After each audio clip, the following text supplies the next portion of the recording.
안녕하세요. 반갑습니다. 유수아입니다. 예. 오늘도 제가 돌아왔습니다. 여러분들의 편안한 숙면을 위해서.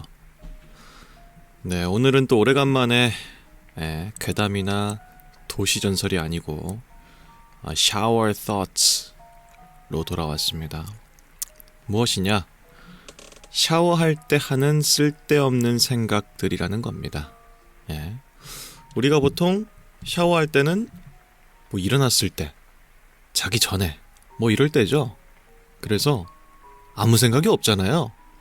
그럴 때 뇌에서 불쑥불쑥 튀어나오는 이상하고 창의적이면서 굉장히 뜬금없는 그런 생각들을 모아놓은 게시판입니다. 지금 보시는 이 사이트는 레딧이라고 하는 미국의 익명 커뮤니티 사이트입니다. 우리나라로 치면은 DC 인사이드랑 비슷해요. 네. 여기에 어떤 쓸데없는 이야기들이 있는지 같이 한번 알아보죠. 자, 첫 번째 이야기입니다. 외계인은 인류를 노예로 삼거나 지구의 자원을 노리고 지구를 침략하지 않을 것입니다. 왜냐면 외계인은 은하계, 우주, 차원을 넘나들 수 있기 때문이죠. 그들은 모든 기술적 진보와 무한히 광활한 우주, 그리고 그 안에서 모든 자원을 소유할 수 있을 것입니다. 라고 하는 이야기인데요. 번역체라서 조금 이상한데, 그러니까 이제 우주에 외계인이 만약에 있다면 굳이 지구를 침략할 필요가 있겠냐 이거죠. 예. 예를 들어서 다른 행성에는 다이아몬드 비가 내리고 있고 어떤 행성에는 물로만 가득할 거고 그럴 텐데 굳이 지구에 올 필요가 있겠냐. 그리고 온다고 한들 그런 자원을 빼앗기 위해서 우리 지구를 파괴할 그런 의향이 과연 있을까? 라고 하는 이야기인데 한 번도 그렇게 생각해 본 적 없는데 맞는 말이네. 생각해 보니까. 아니 엄청 부자인 사람이 굳이 가난한 사람한테 가가지고 뭘 뺏을 필요가 없잖아. 다 있는데 왜 뺏어요? 그런 느낌의 이야기네요. 이런 이야기를 또 보니까 상당히 안심이 된다. 이런 말씀 드릴 수 있을 것 같습니다. 다음 두 번째 이야기는 바로 이것입니다. 대부분의 스포츠는요, 단순히 어떤 것을 특정한 장소로 운반하는 것에 대한 것입니다. 라고 하는 건데 그렇지. 예를 들어서 뭐 달리기, 나를 여기에서 여기로 이동하는 것 뿐이지. 그리고 사격 이런 것도 마찬가지. 그냥 여기 있는 총알을 저기로 그냥 옮기는 것 뿐이야. 누가 더 정밀하게, 누가 더 빠르게, 그거에 대한 거를 차치하면은 그냥 이제 운동 에너지에 대한 이야기다 라고 하는 건데 맞는 말이네요. 저는 근데 가끔 그런 생각할 때가 있어요. 이게 뭐라고 있죠. 그지 않아요? 올림픽이나 뭐 이런 거 할 때 이게 뭐라고 사람들은 정말 0점 몇 초에다가 목숨을 걸고 막 4년마다 한 번씩 국제 경기에 참석하고 막 그럴까 하는 생각이 들 때가 가끔 가다가 있습니다. 근데 사실은 이 사람은 그 합리적인 동물이 아니야. 그냥 그게 뭐라고 하는 거에 인생을 거는 거예요. 원래. 그렇기 때문에 그게 낭만이 아닌가. 이런 생각이 듭니다. 옛날에 만화 작가 중에서 김성모 작가라는 분이 있었거든요. 막 럭키짱 그리신 분이 있어요. 유명하신 성인 만화 작가신데 그분이 근성에 대한 이야기를 옛날에 한 적이 있어.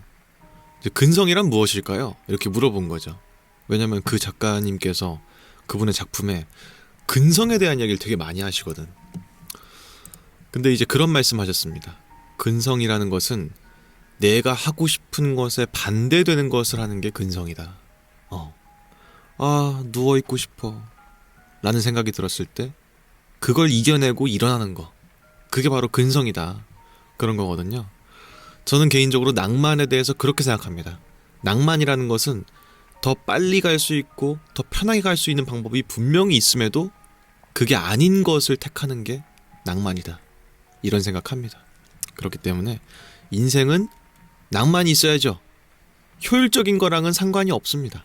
그냥 하고 싶으면 하는 거고, 내가 이루고 싶은 목적이 돈이 안 되더라도 하고 싶다면 그걸 이루는 게 삶의 행복이 아닌가 하는 생각이 들기도 하는 그런 짧은 두 번째 이야기였네요.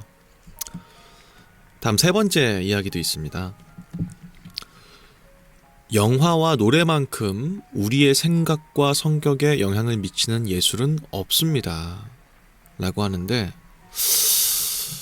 그렇지. 일단 영화랑 노래가 우리가 평상시에 접하기 가장 쉬운 예술의 한 형태죠. 특히 음악이 저는 제일 그런 형태에 가깝다고 보는데, 이어폰만 꽂으면 누구든지 예술적인 어떤 것에 다가갈 수 있는, 무엇보다도 더 쉽게 다가갈 수 있는 그런 매체가 아닌가 하는 생각을 합니다. 뭐 미술관에 가거나 그럴 필요도 없잖아. 휴대폰만 있으면 돼. 저는 개인적으로 여기에 책을 추가해야 된다고 봅니다. 책만큼이나 진짜로 우리를 완전 다른 세계로 인도하는 그런 매체가 거의 없지 않나 하는 생각을 해요. 영화는 이제 복합 예술 매체니까 음악도 들어가 있지, 연기도 들어가 있지, 시나리오도 들어가 있지, 그러다 보니까 거의 뭐 백화점이죠, 예술계에. 하여튼 뭐 그렇네요. 맞는 말이라고 생각합니다. 다음, 저장 아이콘이 플로피 디스크의 스퀘어모피즘이라는 것은 널리 알려진 사실입니다. 하지만 3.5인치의 디스크를 가리키는 플로피 디스크라는 말 자체가 스퀘어모피즘의 한 일종이라고 생각하는 사람은 많지 않습니다. 라고 하는 이야기인데요. 자, 우선은 플로피 디스크부터 알려드릴게요. 모르는 분이 있을 수 있으니까. 이게 플로피 디스크입니다. 지금은 이제 저장 매체로 클라우드가 가장 흔하지만 그 전에는 USB가 좀 흔했죠. 그 전에는 CD가 흔했습니다. 그 전에는 플로피 디스크가 흔했어요. 이게 이제 단위 자체가 몇 메가밖에 안 되는데 여기다가 이제 문서 같은 걸 넣는 거는 몇 메가여도 충분하니까 이걸 되게 흔하게 많이 썼죠. 그리고 스퀘어모피즘은 무엇이냐? 이거예요, 이거. 어떤 한 대상체를 실사화해가지고 우리가 이거의 디자인만 보더라도 이게 어떤 기능을 하겠구나 라는 거를 쉽게 알 수 있게끔 하는 그런 대상체에서 디자인을 그대로 따온 것을 스퀘어모피즘이라고 합니다. 지금 아이폰의 디자인이 많이 스퀘어모피즘으로 회귀했죠. 옛날 아이폰이 원래 진짜 스퀘어모피즘의 정수에 가까웠거든요. 그러다가 다시 이제 2010년도에 들어서면서 플랫 디자인으로 많이 바뀌다가 다시 지금 돌아가고 있는 게 요즘의 추세예요. 근데 뭐가 됐든 간에 저장 아이콘이 보통 이렇게 플로피 디스크 모양입니다. 옛날엔 이걸 많이 썼기 때문에 저장 버튼 하면은 플로피 디스크인 건데, 요즘 세대 분들은 이게 왜 저장 버튼인지 모른다고 하더라고. 이게 뭔데 왜 저장 버튼이냐, 이런 식인 거죠. 즉 우리 90년대생들 혹은 그 이전 세대들은 플로피 디스크를 많이 썼기 때문에 뭐 이게 당연히 저장 버튼이겠구나 하는데 요즘 분들은 모른다고 하더라고요. 근데 이제 한 발 더 나아가서 플로피 디스크라는 말이, 플로피가 뭐냐, 팔랑거리는 이란 뜻이거든요. 팔랑팔랑, 얇으니까 3.5인치 디스크의 이제 별명 같은 게 플로피 디스크인 건데, 사실상 플로피 디스크라는 이름 자체가 스퀘어모피즘의 한 일종 아니냐 라고 하는 겁니다. 근데 우리는 플로피 디스크는 그냥 플로피 디스크라고 부르니까 별 생각이 없었던 것 같다 라고 하는 이야기인데요. 맞는 말이네요. 그리고 우리한테는 플로피 디스크라는 이름 말고 다른 3.5인치 디스크라고 부른 사람은 못 봤던 것 같아, 거의. 그렇기 때문에 한 번 더 머리를 탁 쳐주는 그런 이야기가 아니었나 하는 생각이 듭니다. 이런 것들이 바로 샤워할 때 하는 쓸데없는 생각들입니다. 다음 이야기도 있어요. 바다에는 잠수함보다 비행기가 더 많을 것입니다. 라고 하는 이야기네요. 그렇죠. 비행기가 이제 전시 중에 추락하거나 했을 때 바다에 이제 침몰된 것들이 꽤 많을 텐데, 그게 아마 지금 현존하는 잠수함보다도 수가 많지 않을까 라고 하는 이야기입니다. 어떻게 보면 좀 비극적인 이야기처럼 보이기도 하네요. 이거에 대해서는 전에 한번 그 공포증 알아본 시간 때 알아본 적이 있었는데, 기계 하부 공포증이라고 하거든요. 서브메카노포비아인가? 뭐 그런 말인데, 바닷속에 있으면 안 되는 사물들이 바다에 있는 것을 보았을 때 우리 인간이 느끼는 공포감을 말합니다. 보통 그런 것 중에 하나의 예시가 비행기였죠. 비행기는 바다에 있으면 안 되잖아. 근데 그게 바다에 있다. 거기서 굉장한 공포증을 사람들이 느낀다 라고 하는 거죠. 있으면 안 되는 인공물이 바다에 있으니까. 어쨌든 바닷속에 비행기라고 하니까 그게 좀 떠올랐네요. 하여튼 그렇고요. 다음 이야기도 있습니다. 전자제품은요, 모두 배터리나 어떤 형태로든지 간에 전력이 필요하기 때문에 사실상 구독형이라고 봐도 무방합니다. 라고 하는 이야기네. 맞네. 그죠? 충전해야 되잖아. 충전할 때 전기 필요하잖아. 근데 그 전기까지 이 물건 산다고 주는 게 아니니까 어떻게 보면은 구독형 물건에 가깝다라고 할 수도 있겠네요. 그죠? 근데 요즘에 좀 충격이었던 게 뭔지 알아요? 제가 최근에 할머니 성묘를 갔다 왔는데 친척 형을 만났거든? 근데 친척 형이 차가 그 SUV인데 되게 좋더라고요. 특히 내비게이션이 되게 좋은 거야. 그래서 야, 내비 되게 좋다. 나도 이런 내비 있었으면 좋겠다. 이제 이런 말을 했거든? 근데 그 형이 약간 씁쓸한 말투로 뭔가 말하는데 이거 5년까지만 무료라는 거야. 차 안에 있는 내비가 5년만 무료래. 5년이 지나가면은 구독형 서비스로 바뀐다고 하더라고. 난 그거 보고 너무하다는 생각을 들었어. 아니, 이런 거는 당연히 껴줘야 되는 거 아닌가. 이걸 구독형으로 넣으면 안 되지 않나? 이 생각이 들었어. 차 내비까지도 이젠 구독형의 시대입니다. 월 6,000원인가 얼마 내야 된대요. 좀 그래. 근데 그거 말고도 이제 막 요즘 나온 차들은 그거래요. 옵션들도 구독형이라고 하더라고. 돈을 내지 않으면은 어떤 기능이 작동하지 않는 식으로 그렇게 바뀌었다고 하더라고. 그래서 아, 이건 좀 아닌데 하는 생각이 들었습니다. 어떤 것들은요, 변하지 않는 가치가 있어야 됩니다. 자동차에 들어가 있는 것들을 구독형 서비스로 넣는 건 전 좀 너무하지 않나 하는 생각이 들어요. 하여튼 그렇고 다음 이야기도 있어요. 거짓말을 잘하는 사람은 결국 거리로 내몰리게 되는데요. 또 거짓말을 잘하는 사람은 결국 최고위직에 오르기도 합니다. 라고 하는 이야기입니다. 맞죠? 맞는 말이죠. 거짓말을 하면은 사람들의 평판을 잃으니까 거리로 내몰리기도 쉽지만 그 높으신 분들 중에서도 자기가 한 말을 그대로 잘 지키는 분이 몇이나 있나 하는 생각을 하면은 거짓말을 잘하면 최고위직까지도 올라갈 수 있겠구나 하는 생각이 들기도 하는 그런 이야기입니다.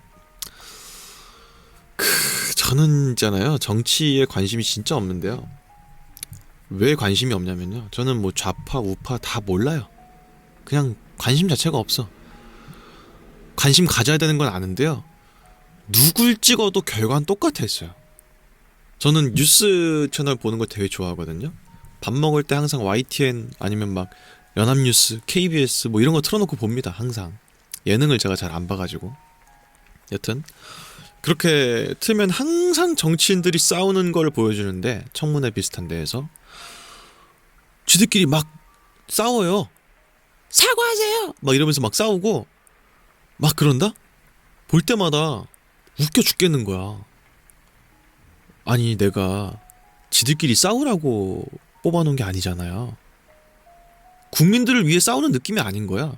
그냥 상대 당 물어뜯기. 사과하라고 맨날. 나 이해가 안 가. 왜 국민들의 마음을 헤아려주는 정치인은 없는 거예요? 우리는 그걸 해달라고 뽑아놨는데, 뽑아놓으면은 그런 생각은 오간데 없고, 시장에 와가지고 상인들이랑 악수하면서 민생 꼭 살릴게요 이런 사람은 오간데 없고, 선거철만 지나면 그냥 지들끼리 물고 뜯고 그냥 이거야. 어이가 없어요.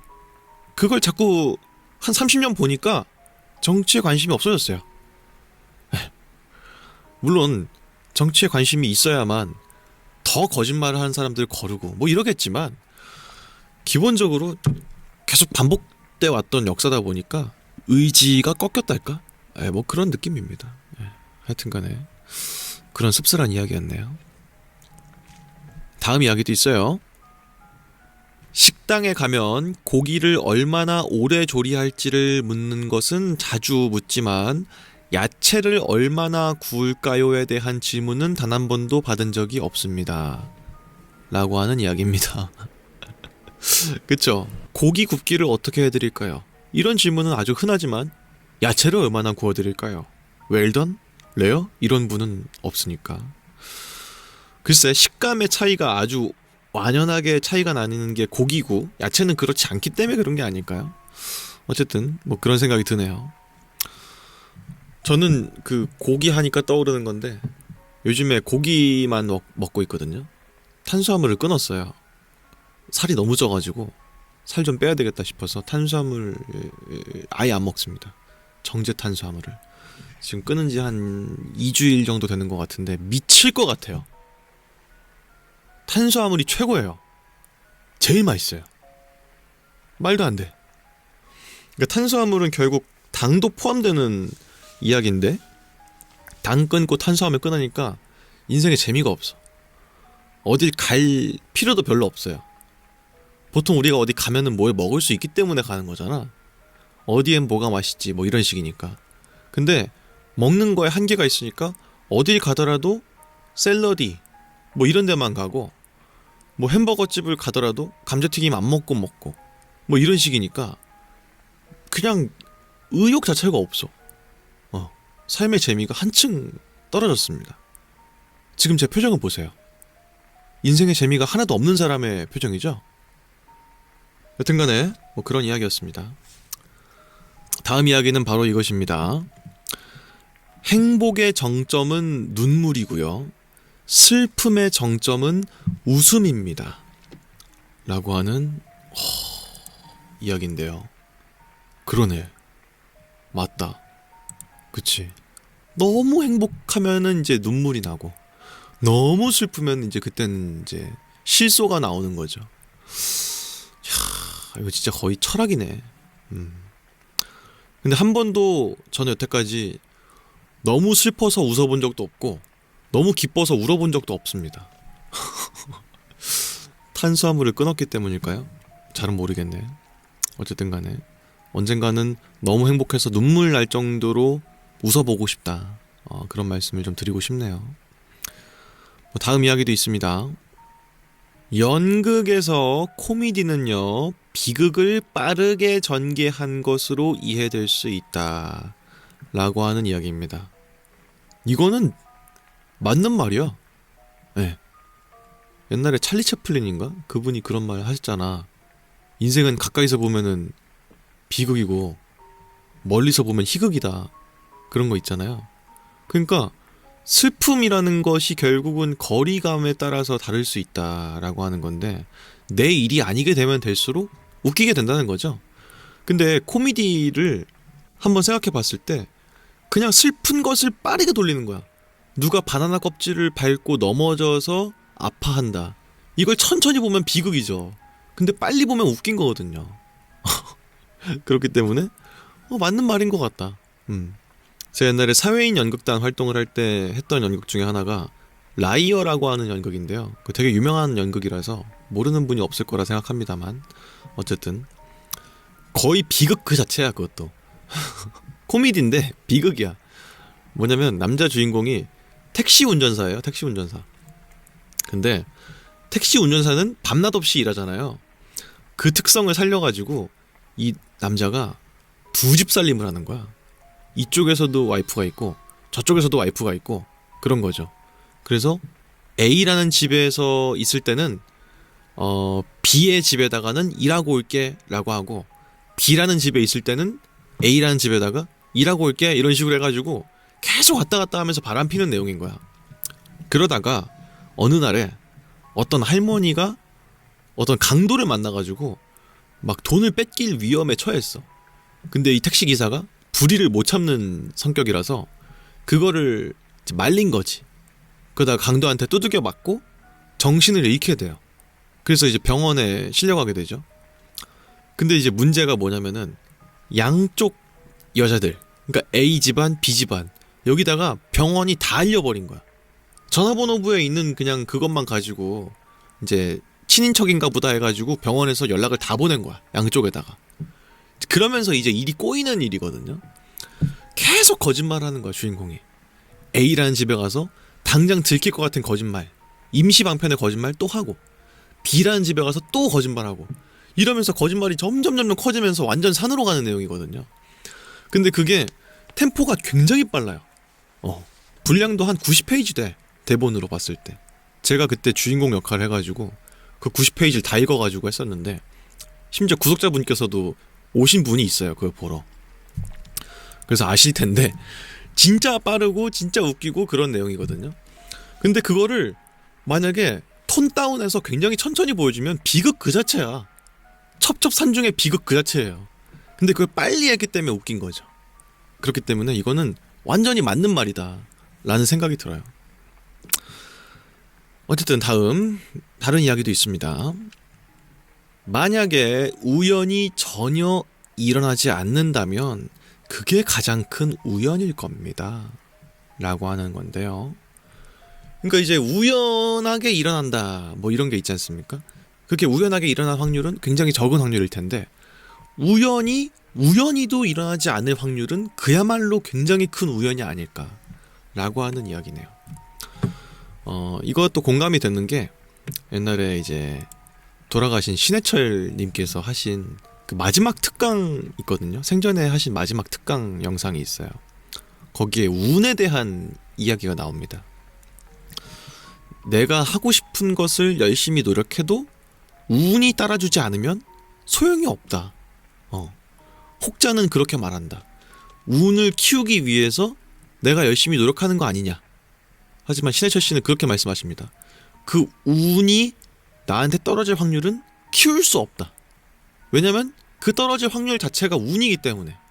그래서 운은 내 노력으로 늘릴 수 있는 게 아니다. 평생 노력해도 기회가 단 한 번도 안 올 수도 있다. 그게 인생이다 라고 하시는 거죠. 근데 그 강의의 이제 가장 중요한 쟁점은 뭐냐면은, 모든 게 운이니까 그냥 포기하고 손가락만 빨고 살라는 게 아니라, 그 저기 박물관에 가면은 고려, 상감, 청자 이런 거 있잖아. 응? 그게 도자기거든요. 근데 이제 거기에다가 지금 사람들이 뭘 꽂아 넣는 걸 봤냐 이거예요. 그게 원래 꽃병이었겠지만 지금 걷다가 꽃 꽂는 사람이 있냐? 없지 않느냐. 그러니까 꽃이 담기진 않았어도 그 자체로도 아름다운 도자기가 될 수도 있다 라는 거예요. 그분께서 말씀하신 건. 그렇기 때문에 열심히 노력하되 되지 않다고 하더라도 자신의 처지를 너무 비관하지 말라 라고 하는 그런 강의였거든요. 저는 되게 그게 마음에 와닿아서 저도 어떻게 보면은 그걸 거의 신조처럼 삼고 살고 있는 것 같아요. 왜냐면 제가 또 성우 준비한 지가 한 10년 됐는데 어떻게 보면 운이 되게 중요한 분야이기도 하거든요. 근데 여태까지 안 된 거에 대해서 비관하지 않았던 이유 중에 하나는 저도 그런 생각을 하기 때문에 그런 것 같아요. 그때 신해철님 말씀하신 대로 운이라는 건 따라주지 않을 수도 있다. 하지만 그 자체로 아름다운 사람이 되면 되지 않겠냐. 그런 생각을 제가 은연중에 했던 것 같습니다. 여튼간에 그런 이야기였고요. 다음 이야기도 있습니다. 앵콜 공연은요, 실제로 앵콜 공연이 아니라 계획의 일부일 뿐입니다 라고 하는 이야기인데요. 그쵸? 맞지, 무조건이지. 요즘에는 오히려 다들 알고 있잖아요. 앵콜 공연이 없는 공연은 상상하기 힘들죠. 예. 서비스의 느낌이긴 하지만 아직까지 개념상으로 어떻게 보면 무대에 빠지면 안 되는 구성 중에 하나다. 지금은 아마 앵콜 공연 안 하고 그냥 무대가 끝나면은 좋은 소리 못 들을걸? 요즘에는 앵콜 공연 많이 하면 더 이제 뭔가 해자롭게, 더 무료로 뭔가 더 보고 온 느낌이 들기도 하고, 더 충만하게 나간 느낌이 들기도 하고, 또 이제 앵콜 공연에는 또 이제 관객들이 영상을 찍을 수 있게 이제 해주는 곳들도 있고, 따라 부르게끔 하는 곳들도 있다 보니까 그제까지 아티스트를 위해서 쭉 참아왔던 에너지 같은 것들을 팍 발산할 수 있는 그런 시간이기도 하니까 이제는 약속처럼 되어버린 개념이 아닌가 하는 생각이 들기도 합니다. 제가 좀 기억에 남는 앵콜은 그 스윙스님 콘서트가 있었는데 그때 앵콜을 5곡인가를 했어. 그래가지고 야 서비스 대단하네 그 생각했는데 그것도 다 계획된 거였겠지. 근데 마치 계획이 안 된 것처럼 하잖아 아티스트들은. 이거 혹시 지금 돼요? 뭐 이런 식으로. 지금 CD 있어요? 막 이런 식으로. 당연히 있을 텐데. 그게 재밌는 것 같아요. 그리고 다음 이야기도 있습니다. 브로콜리를 추가하면 영양가가 높아지지 않는 요리는 거의 없습니다 라고 하는 이야기인데요. 브로콜리가 영양에 되게 좋긴 한가 보다. 그죠? 우리나라 사람한테 브로콜리는 이제 초장 손잡이죠? 초장에 안 찍어 먹으면 뭔가 좀 아쉬워요. 이게 브로콜리는 다르게 요리가 나오면은 항상 초장밖에 생각이 안 납니다. 사실상 초장이 치트키인 거지. 아이 달지 시큼하지 매콤하지 다 있는데 맛이 없을 수가 있나요? 옛날에 성시경 씨가 그런 말 한 적이 있어요. 라디오에서. 초장에다가는 지우개를 찍어 먹어도 맛있다. 이제 그런 말씀하신 적이 있거든요. 회에다가 초장 찍어 먹는 그게 얼마나 이제 효용성이 없는 짓인가. 회의 선도라든지 그런 것들을 싸그리 무시하고 그냥 초장에 아주 두터운 맛으로 코팅해버리는 게 횟감에 대한 예의가 아니다. 네, 그런 말씀하신 적이 있었거든요. 저는 공감합니다. 초장이 너무 맛있어서 뭘 찍어 먹어도 그냥 그 맛밖에 안 나니까. 근데 전 개인적으로 생선 맛을 잘 모르는 사람이라 초장 없이는 날 생선 잘 못 먹습니다. 여튼 그렇고요. 다음 이야기도 있는데요. 비디오 게임에서 낡은이라는 수식어가 붙은 아이템은 일반적으로 나쁜데 고대의 라는 수식어가 붙은 아이템은 일반적으로 좋습니다. 맞는 말이다. 맞는 말이야. 그치? 근데 이거는 앤티크랑도 유사한 느낌이 있는 것 같은데? 앤티크 가구 뭐 이런 거나 빈티지 의류 이런 것도 마찬가지잖아요. 그냥 낡은 옷은 가치가 없어. 근데 이제 희귀하면서 그런 뭐랄까 값어치가 있는 것들은 낡았을 때 더 오히려 비싸지죠. 제가 봤던 것 중에 가장 어이없는 게 청바지였나? 리바이스 청바지인가 그건데 거의 초판에 가까운 엄청 오래된 거라고 하더라고. 거의 입으면은 바스라질 정도로 낡은 건데 가격이 뭐 부르는 게 값이더라고요. 그런 거는. 근데 제가 이제 빈티지 의류를 되게 좋아하니까 감히 한 말씀 드리면은 결국은 헤리티지의 싸움이에요. 네. 지금 현대 우리도 그렇지만 빈티지도 마찬가지입니다. 그러니까 이제 메이커 이런 게 있느냐 없느냐야. 메이커가 붙어 있는데 오래됐어? 그러면 무조건 값어치가 올라가요. 근데 메이커가 없는 상태에서 오래됐다? 그럼 값어치가 하나도 없어요. 그렇기 때문에 그만큼 헤리티지가 중요하다는 거죠. 기업으로서의 어떤 기업 윤리, 기업의 가치관, 추구하는 목적 이런 것들이 그만큼 중요하다는 겁니다. 근데 제가 이제 최근에도 말씀드린 적이 있나 모르겠는데 저는 그런 브랜드들을 되게 싫어해요. 라이센스 브랜드들을 되게 싫어합니다. 예를 들어서 디스커버리 아니면 내셔널 지오그래피 코닥 이런 브랜드들은 실제로 그 해당 브랜드에서 전개하는 의류 브랜드가 아니라 라이센스 브랜드거든요. 이름만 산 거예요. 우리나라 업체에서 이름만 빌릴게 해가지고 산 다음에 가격을 여타 다른 브랜드랑 비슷한 값을 받아요. 노스페이스나 나이키나 이런 데랑 거의 똑같은 가격을 받아. 난 그게 너무 싫은 거야. 해당 브랜드에 헤리티지가 전혀 없는데 가격은 헤리티지가 있는 브랜드만큼 받는 게 너무 얌체 같은 거예요. 그래서 저는 개인적으로 그런 브랜드를 되게 싫어하고 솔직히 한 발짝 더 나가서 말씀드리면 그런 옷을 입는 사람들을 전혀 옷을 모르는구나 라는 생각을 합니다. 저는 그런 분들을 볼 때마다 전혀 모르고 옷을 입는 사람이구나 그 생각을 할 때가 있어요. 근데 뭐 제가 그렇다고 옷을 엄청 좋아하는 사람은 아닌데 가끔가다 그런 생각할 때가 있다 이겁니다. 우리나라의 라이센스 브랜드들은 진짜 괴기할 정도로 너무 많은 것 같아요. 요즘에 더 많이 늘어나고 있죠. 그만큼 우리나라는 이름값 없이는 취급을 안 해준다. 이런 느낌처럼 보이기도 합니다. 여튼 그렇고요. 다음 이야기도 있습니다. 저장 공간을 확보하기 위해서 누군가의 사진을 삭제하면 그 사람과의 관계가 끝났다는 것을 알 수 있는 순간입니다. 라고 하는 이야기가 있네. 그렇죠. 약간 이제 헤어진 애인 사진 같은 것들이 진짜 막 수천 장씩 있다가 그걸 싹 지울 때 비로소 그때서야 나는 마음이 정리가 되는 것 같아요. 그 사람이랑 헤어졌을 때라든지 이럴 때 잠깐 사진을 안 지우고 있거든. 좀 귀찮기도 하고 그냥 정리하는 것 자체가 다시 봐야 되니까 사진들을 좀 싫어서 안 보다가 이제 완전히 새로운 사람을 만나게 되거나 아니면 완전히 그 사람을 잊혀지게 됐을 때쯤 약간 공간이 부족할 때 아니면 다른 사람에 대한 예의가 아니니까 지울 때가 있잖아요. 그때 이제 아무런 미련 없이 지우게 됐을 때서야 비로소 내가 헤어졌구나 그 사람이랑 그런 생각을 좀 하게 되는 것 같아요. 윤종신 씨가 그런 말씀하신 적이 있는데 사람은 누구든지 간에 두 번의 이별을 하게 된다. 한 번은 정말 그냥 표면적으로 관계가 끝났을 때, 다음 두 번째는 기억에서 완전히 잊혀졌을 때, 그러다가 문득 떠올랐을 때, 내가 그런 사람 만난 적이 있었지? 라고 할 정도로 잊혀졌을 때쯤 됐을 때 비로소 두 번째 이별을 하는 것이다. 그런 말씀하신 적이 있는데 저는 그 말에 굉장히 공감합니다. 왜냐면 어떤 관계들은 이미 끝났지만 한쪽에서는 미련 때문에 아직도 사실 만나는 거랑 똑같은 관계인 경우들도 꽤 있고, 저도 어렸을 때는 그렇게 미련이 되게 많았던 사람이다 보니까 그게 되게 멍청한 짓인 거 알면서도 계속 하는 거지. 그냥 내가 놓아주기가 싫으니까.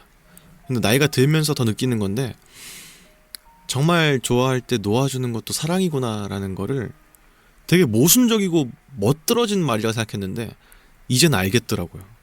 그게 맞는 말이라는 거. 진짜 사랑하면은 아무 말도 하지 않고 보고 싶어서 연락했어라는 말도 하지 않는 게 그 사람에 대한 예의고 사랑이구나 라는 거를 나이가 들면서 좀 알게 되는 것 같아요. 씁쓸하지만서도. 어쨌든 그런 이야기였고요. 다음 이야기도 있습니다. 현대식 소재 때문에 우리 모두는 깨지지 않는 접시를 사용할 수 있고, 그러면은 접시나 유리잔을 더 이상 새로 살 필요가 없을 수도 있을 겁니다. 라고 하는 이야기인데요. 진짜 맞는 말일세? 그죠? 진짜 안 깨지는 고강도의 제품들 있잖아. 저희 집도 그 코렐 거 쓰거든요. 저희 부모님이 신혼 때 산 건데 지금도 써요. 깨지는 거 본 적이 없어. 100년 더 써도 될 것 같아. 내가 봤을 때. 진짜 튼튼하더라고. 이거 깨졌겠다 싶은데도 안 깨져요. 떨어져도. 근데 앞으로는 갈수록 더 그런 기술이 발달해서 소재가 더 좋아질 텐데 그때쯤 되면은 디자인 때문에 사겠지. 그때 되면은. 하여튼 그렇고 다음 이야기도 있어요. 우리는 더 이상 로널드 맥도날드를 보지 못합니다. 라고 하는 이야기인데 그런가? 로널드 맥도날드가 뭔지는 아시죠? 맥도날드의 마스코트 있잖아요. 이분이죠. 네. 이분이 이제 맥도날드의 마스코트인데 지금은 진짜 보기 힘들고요. 왜냐면 이제 광대에 대한 이미지가 안 좋아졌고 이런 분장 자체가 아이들한테 뭔가 불쾌감을 자아낸다라고 하는 이유 때문에 지금은 더 이상 나오지 않는 걸로 알고 있습니다. 그래서 제가 맥도날드 쳐돌이인데 최근까지도 본 적이 없거든요. 좀 아쉽기도 해요. 제가 어렸을 때는 되게 많이 봤는데. 하여튼간에 어떤 브랜드의 마스코트에 가까운 것이 더 이상 모습을 보이지 않고 있다는 거는 안타까운 일이죠. 근데 저는 개인적으로 생각하는데 로널드 맥도날드는 너무 잘못했어. 너무 무섭게 생겨가지고요. 맞아. 옛날에는 이런 이 인형 같은 거가 항상 맥도날드 앞에 꽤 많이 있었거든요. 지금은 이것도 찾아보기 힘들잖아요. 근데 나는 이 기괴한 디자인 이게 한몫했다고 봅니다. 이렇게까지만 안 생겼더라도 충분히 마스코트로 세워둘 수 있었을 텐데 하는 생각이 들어요. KFC도 더 이상 그분 마스코트가 가게 앞에 없지 않나요? 그죠? 그분이 성함이 기억이 안 난다? 흰 색깔 아저씨? 그분도 뭔가 비만을 촉진한다는 선입견을 줄 수 있기 때문에 햄버거 집에서 더 이상 마스코트로 안 세워둔다라고 들었던 것 같은데 도시전설일 수도 있겠고. 왜냐면 그분이 풍채가 좀 있는데, 풍채가 있는 분이 햄버거 가게 앞에 마스코트로 서 있으면 햄버거 먹으면 저렇게 되나보다 이런 생각할 수 있으니까 그렇다고 들었긴 했는데, 어쨌든 간에 마스코트는 요즘에 찾아보기 참 힘든 그런 것 같다 이런 생각이 들기도 합니다. 언젠가 돌아올 수도 있어. 네.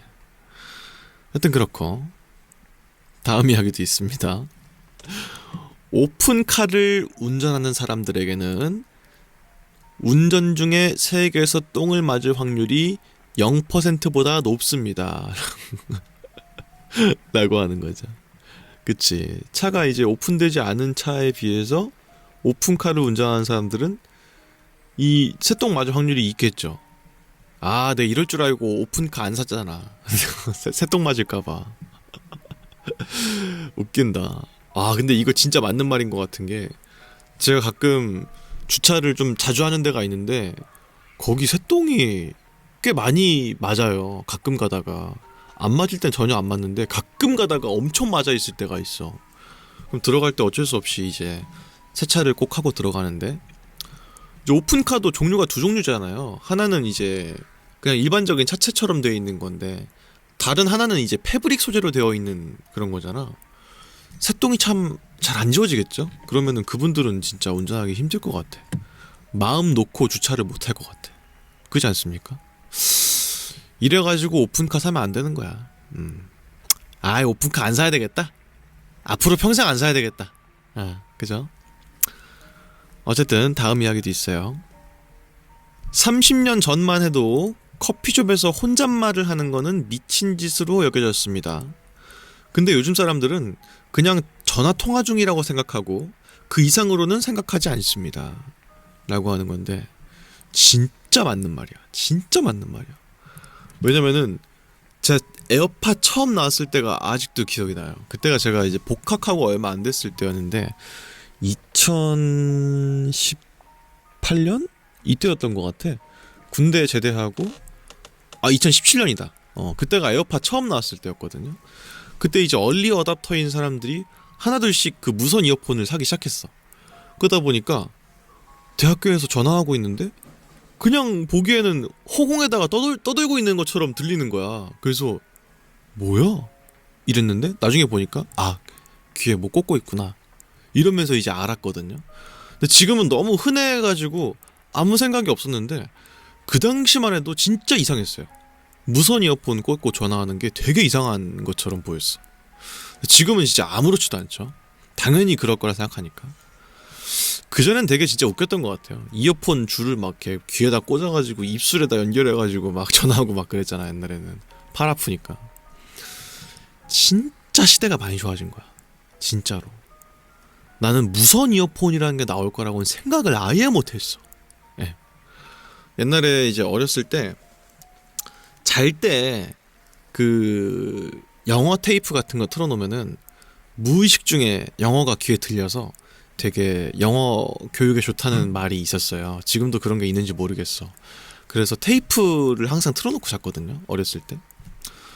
어떨 때는 이제 스피커로 듣기도 했지만 어떨 때는 이어폰으로 듣기도 했거든요. 그러면은 항상 일어나면은 이어폰으로 몸을 다 감고 있는 거야. 어쩔 때는 목이 막 졸려 있을 때도 있어. 그래가지고 이놈의 이어폰 무선이 안 나오나 했는데 진짜 나왔어. 지금은 선 있는 이어폰 쓰는 분 찾는 게 더 힘들죠. 진짜 격세지감입니다. 앞으로 한 10년 뒤에는 또 어떤 말도 안 되는 기술이 나와가지고 생활이 또 편리해질지 기대가 되기도 합니다. 어쨌든 그렇고요. 다음 이야기도 있습니다. 이건 좀 어이가 없는데, 문신을 새길 때 나이가 많을수록 투자 대비 수익이 줄어듭니다. 라고 하는 거죠. 그러니까 이제 한번 새겼을 때 평생 쭉 가는 건데, 나이가 든 상태에서 문신을 하면은 쭉 유지되는 연도가 이제 생을 다하는 날이 더 가깝다 보니 더 이제 투자 대비 수익이 줄어든다라고 하는 표현인 것 같은데 웃기네요. 근데 이제 저는 문신을 좀 많이 하고 싶었거든요. 팔에다가. 이게 좀 심심해가지고 좀 어리석은 생각인데 이제 저는 이제 옷 입는 것도 좋아하고 그 남들과 다른 거에 되게 좋아하는 사람이다 보니까 기본적으로 문신에 대한 거부감이 별로 없었어요. 그래서 이제 하려고 했다? 부모님한테도 물어봤는데 할 거면 하래. 그래서 뭐하지 하다가 못 골랐어. 왜냐면은 이제 평생 가는 건데 질릴 것 같은 거야. 어떤 디자인들은. 특히나 이제 레터링 같은 거 지금 보면 되게 촌스럽잖아요. 근데 내가 지금 하는 어떤 최신의 디자인도 30년 지나면은 구형의 디자인일 거 아니야. 그러니까 섣불리 못 하겠는 거야. 그래서 계속 고민하다가 결국 못했어요. 근데 지금 생각해보면은 안 하는 게 나은 것 같기도 하고 이런 생각이 들기도 해. 왜냐면 선입견이 이제 세니까 사람들이. 누구든지 그렇잖아요. 남자든지 여자든지 간에 소개팅 자리에 나갔어. 근데 팔에 문신이 있어. 그러면은 나도 모르게 한 겹 씌워져. 어쩔 수 없이. 그게 어떤 문신이든지 간에 그냥 문신이 있네? 이렇게 돼. 문신이 있어가지고 더 섹시하네? 이런 생각은 해본 적이 없어. 그냥 뭔가 좀 반사회적인 기질이 있는 사람인가? 이런 생각이 드니까. 전 이쪽에 피어싱이 있거든요. 피어싱만 해도 그런 생각 사람들 많이 하는데 문신은 뭐 오죽하겠습니까? 그렇기 때문에 확실히 타투를 하는 거는 고민을 진짜 깊게 해야 되는 문제인 것 같아요. 어렸을 때 호기롭게 할 만한 일은 아닌 것 같다. 최소 25살쯤 됐을 때 하는 게 제가 보기엔 최소 연령일 것 같다. 그 밑에 하는 건 너무 생각 없이 하는 것 같고 나이가 들면 이제 또 근데 못하게 되더라고요. 그런 건 또 호기롭게 해야 되는 것들도 있잖아. 잘 모르겠어요. 그래서 근데 내가 버킷리스트가 있긴 해. 내가 나이 한 50쯤 됐을 때 문신하고 싶어. 올드스쿨 문신 이런 거. 왜냐면 그때는 선입견이고 나발이고 나한테 기대가 없을 거 아니야 사람들이. 50대가 됐을 때도 막 저 사람 팔에 문신 있어 막 이러진 않을 거 아니야. 그냥 했나보다 이럴 거 아니야. 옛날에 했던 거겠지 뭐 이런 식으로. 그래서 제 버킷리스트 중에 하나입니다. 50 됐을 때 문신하는 거. 뭐 할지 지금부터 생각해야 되겠다. 20년밖에 안 남았으니까요. 어쨌든 그렇고 다음 이야기도 있습니다. 언젠가는 우리의 스마트폰을 조작하는 방법을 아는 유령이 나타날 겁니다 라고 하는 이야기인데요. 그치? 아니 왜 당연한 거야. 공포영화 보세요. 타자기 같은 거 입력하는 귀신들도 있고 그치? 스위치를 막 껐다 켰다 하는 귀신들도 있고 그치? 그러면은 언젠간 스마트폰을 쓸 줄 아는 귀신들도 나올 겁니다. 지금 세대가 죽으면 스마트폰 쓰는 귀신이 되겠죠. 어떻게 이런 생각을? 저는 근데 그 스마트폰이랑 귀신 하면 떠오르는 이야기가 하나밖에 없는데 그 옛날에 갤럭시를 썼거든요. 제가 지금은 이제 아이폰 쓰고 있는데 갤럭시가 그게 있어요. 옛날 건 그랬어. 지금은 모르겠어. 근데 이제 화면에 카메라 화면에 사람 얼굴로 보이는 게 있으면은 얘가 초점을 자동으로 잡거든요. 삐빅 하고 잡거든. 내가 근데 언제 산책을 밤에 하는데 완전 어두웠어. 내가 근데 잘못 눌러가지고 카메라를 켰어요. 근데 딱 켰는데 삐빅 하고 잡히는 거야. 어두운데 어딘가에서 삐빅 하고 잡히는 거야. 네모나게. 그래서 엄청 빨리 걸어가지고 거기를 도망갔던 기억이 있습니다. 스마트폰과 귀신하면 그거밖에 안 떠올라. 뭐였을까요 그때 그거는? 잘못 잡힌 거였겠지? 그렇게 믿고 싶습니다. 예. 하여튼 그렇고 다음 이야기도 있어요. 3피트 곱하기 3피트 곱하기 12피트 깊이로 무덤을 파고 고인을 세워서 묻는 것이 더 효율적일 것입니다. 라고 하는 이야기네. 예. 관을 이제 세로로 꼽는 게 더 공간 활용적으로 좋다는 거죠. 그렇긴 하죠. 예. 근데 이제 편히 쉬지 못하는 느낌이니까 뭔가 이렇게 서 있으면 이제 중력에 반하는 느낌이니까 그렇게 안 하는 게 아닐까 하는 생각이 드는데, 글쎄 이런 식의 묘지는 앞으로 안 나올 것 같습니다. 누워있을 때 비로소 편하다는 사람들의 이미지가 있는 한 죽어서까지 세우게 만들진 않을 것 같아요.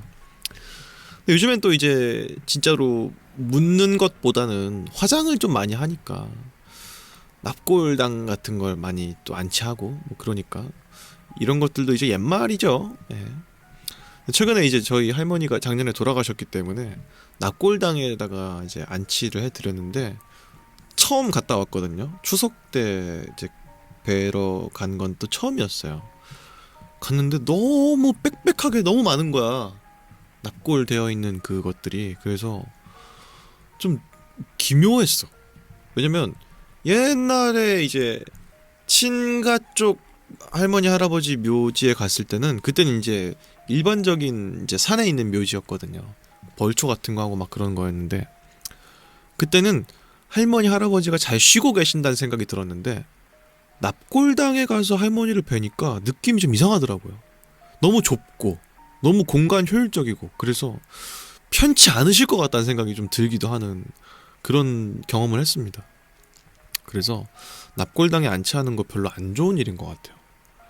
나는 뭐가 좋은 것 같냐면은 집의 한켠에다가 약간 일본처럼 약간의 자그마한 어떤 공간을 마련하는 거?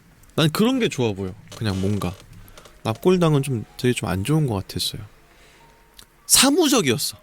뭔가 예 그런 느낌? 마지막까지도 뭔가 이상하네 이런 생각이 들어서 좀 안 좋았던 경험입니다. 뭔가 아니면 수목장 같은 자연에다가 묻는 거가 되게 좋아 보여요. 하여튼 그렇고요. 다음 이야기도 있습니다.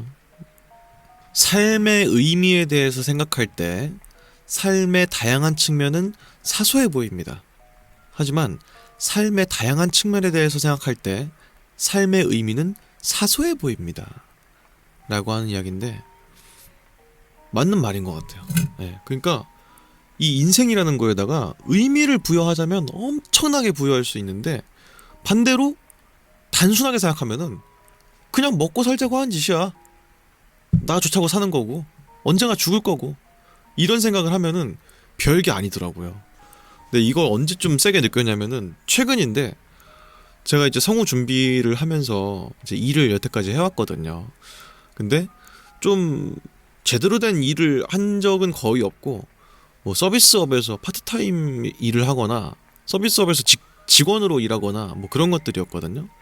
근데 최근에 이제 운전업을 좀 배우고 있는데 그때 드는 생각이 물론 어렵지. 운전을 되게 장시간 해야 되니까 되게 어려운데요. 그건 있더라고요. 뇌가 깔끔한 거야. 그러니까 성우를 위해서 노력할 때는 되게 많은 스트레스가 있었거든요. 이걸 이렇게 해야 되고 무형의 어떤 것에 도달하기 위해서 끊없이 갈고 닦아야 되고 남들을 이겨야 되고 남들에게 뭘 줘야 되고 막 이런 책임감 같은 것 때문에 머리가 되게 복잡했는데 반대로 이런 일을 하니까 아니 이게 뭐 나쁜 일인가 싶더라고. 그러니까 이런 말 있잖아 흔히 꿈이랑 현실 중에서 뭘 택할래 뭐 이런 말 할 때 두 개는 양분화되는 개념인 것처럼 우리가 말하잖아요. 근데 막상 살아보니까 꿈이라는 것도 그냥 사는 과정에서의 하나의 그냥 도피처 중에 하나라는 생각을 하면은 별게 아니더라고. 그렇기 때문에 꿈에 그렇게 절절절절 목을 맬 필요까지는 없겠다는 생각을 좀 최근 들어서 했어요. 물론 나이가 들었기 때문에 그런 거겠죠. 어렸을 때는 꿈이라는 개념이 양보할 수 없는 개념이었고 삶은 꿈을 위해서 있는 거였고 그런 거기 때문에 그때는 그거밖에 안 보였지만 30이 돼가지고 좀 돌이켜보니까 별거 아니더라고. 그래서 아 이것도 삶이고 저것도 삶이고 다 삶이야. 그냥 살면 돼. 내가 행복하면 돼. 그냥 그게 전부야. 그런 생각을 요즘 들어서 많이 했습니다. 어쨌든 그렇고요. 다음 이야기도 있습니다. 야 이거는 신박한데 2000년 1월 1일에 태어난 사람들은 자신의 나이를 추측할 필요가 없습니다. 라고 하는 거네. 그치. 2016년에는 16살이었고 2025년에는 25살이고 이런 식이니까 굉장히 심플하네요. 제가 옛날에 고등학교 1학년 때가 2011년도였나? 2010년도였나? 그랬거든요. 그때 계산하기 되게 편했어요. 그래서 2년도니까 내가 2학년, 3학년 뭐 이런 식이었거든. 딱 그런 느낌일 것 같네요. 진짜 편하겠다. 그리고 이제 요즘 들어서 드는 생각인데, 그 사람들이랑 나이를 공개할 때가 있잖아요. 그때 내가 어렸을 때는 저는 몇 년생입니다 라고 하는 게 되게 이상했거든. 이해가 안 가고, 자기 나이를 숫자로 말하면 되지 무슨 몇 년생이라고 말하지, 남 계산하기 힘들게, 이런 생각을 했다. 근데 요즘 들어서 내 나이가 몇 살인지 계산하는 게 좀 귀찮고요. 그리고 만 나이가 뭐 어떻게 되니 뭐 이런 것 때문에 우리나라가 통째로 한번 이상해졌잖아, 나이 세는 게. 그래서 어디 가가지고 내가 나이가 몇 살이냐 물어봤을 때 그냥 95년생이요 그렇게 말해버려. 나도 모르게. 나도 이제 늙어가는 거예요. 그래서 귀찮아지는 거죠, 내 나이를 세는 게. 그런 나이가 돼버린 것 같다 하는 생각을 최근에 했습니다. 근데 확실히 2000년생은 그럴 필요가 없겠네요. 되게 부럽다. 여튼 그렇고, 다음 이야기도 있습니다. 다음 이야기는 이건데요. 여성용 바지에는 주머니가 없는 경우가 많습니다. 바지를 만드는 회사가 핸드백도 팔아야 되기 때문이죠. 맞는 말이야. 맞는 말이야. 주머니를 효율성 있게 만들면은 가방을 사겠냐고. 안 사잖아. 근데 이게 우스갯소리 같지만 실제예요. 무슨 말이냐? 여성용 바지의 주머니 크기는 남자 바지의 주머니 크기보다 반밖에 안 됩니다. 제가 옛날에 신박한 상식 알아보는 시간 때 알아봤어요. 물론 특정 옷들은 비슷하겠지. 근데 디자인 때문에 그래요. 디자인 때문에. 여자 옷들은 기본적으로 붙는 옷들이 많은데 디자인이 주머니가 크면은 해치잖아. 약간 울룩불룩하고 좀 보기 싫으니까. 그래가지고 상대적으로 남자용 바지보다 주머니가 작습니다. 그래서 갤럭시 플립 쓰는 여성분들이 많은 이유가 주머니에 쏙 들어가서 좋아 라고 하는 걸 남자분들은 이해를 못했겠지만, 실제로 여자들은 주머니가 작기 때문에 휴대폰이 쏙 들어가는 게 너무 좋은 거예요. 그래서 그런 겁니다, 실제로. 그리고 많은 여성분들이 주머니에다 뭘 안 넣겠죠. 기본적으로 좀 붙는 식으로 입는 사람들이 많은데 여기 넣으면은 바로 볼록 튀어나오니까 보기 싫잖아. 근데 어차피 많은 분들은 가방을 들고 다니니까 여성분들은 주머니가 들 필요했겠죠. 그래서 반쯤은 팩트인 말인 것 같다, 이런 생각이 들기도 합니다. 다음 이야기도 있어요. 세계에서 가장 유명한 사랑 노래를 쓴 음악가들은 사실상 대부분 자신이 노래의 주인공으로 삼은 사람과 함께 하지 않았습니다. 라고 하는 이야기인데, 그쵸. 둘도 없는 사랑 노래 쓴 사람들 중에서 그 대상이랑 결혼한 사람, 혹은 끝까지 행복한 결혼 생활 한 사람은 거의 없지. 네. 제가 좋아하는 일본 가수 중에서 스네오 헤어라는 분이 있거든요. 그분 가사가 너무 예뻐요, 노래 가사가. 그래서 야, 이 사람 진짜 완전 사랑꾼이겠다 그 생각했거든. 근데 그분이 이혼을 3번 했어.